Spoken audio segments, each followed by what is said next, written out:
Welcome back to my channel. This is That Med Guy. Today we will be doing infant choking.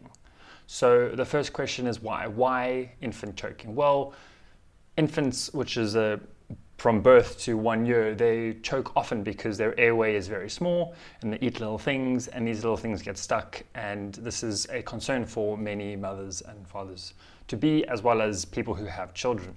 The airway of an infant is like a V shape, all right?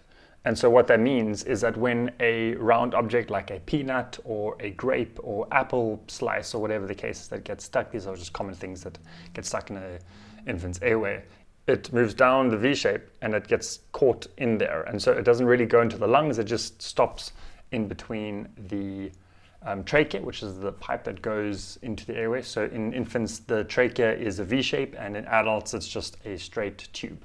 And so this is why choking is so common and why it is crucial for you to know these techniques.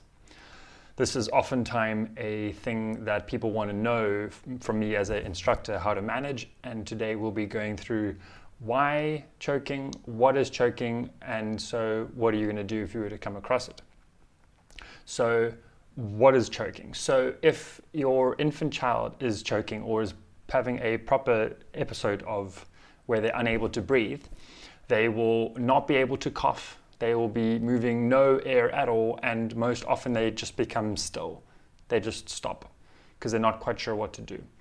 The normal thing for adults is we grab our neck because it's just an automatic response. But for infants, it's a very different story.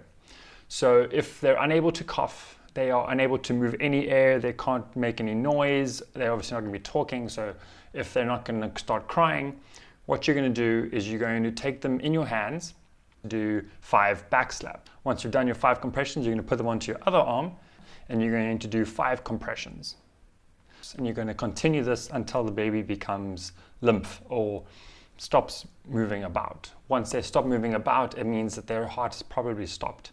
And this can be a very stressful moment. There are some videos on YouTube I've seen before where a security camera caught a mother who was with their child, and the child was choking, and the security guard started to do the back slaps and the chest compressions and all of that, and they did it for a good 10-15 minutes, and then finally the baby spat out the little thing that they were choking on.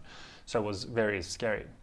In this video that I'm going to show you now, this is an example of how to do those chest thrusts and how to do those back slaps. 1, 2, 3, 4, 5. 1, 2, 3, 4, 5. 1, 2, 3, 4, 5.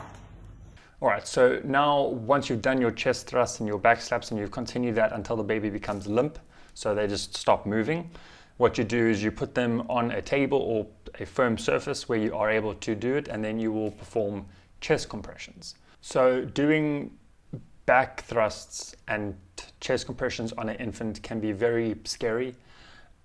People are cautious of pushing too hard or hitting too hard. You must remember that if you don't hit hard enough and if you don't push hard enough, there's a chance that you're not going to be pushing hard enough, which means that the object that is stuck will not come out. So it's important to realize that you're not necessarily trying to hit the child, but you need to be forceful and you need to use a lot of force to do this. Hope this is helpful. Remember that there is a little quiz at the bottom just to help you make sure that you've learned what you need to learn here. It's a very straightforward lesson because it's very difficult to teach you how to do this without you doing it. So if you do have access to a mannequin or a doll that you are able to practice on, I would definitely recommend it, or I would recommend watching this video more than once. Hope this was helpful. Please let me know what you think. Like and subscribe if you've enjoyed this and if you would like to see more. Cheers for now.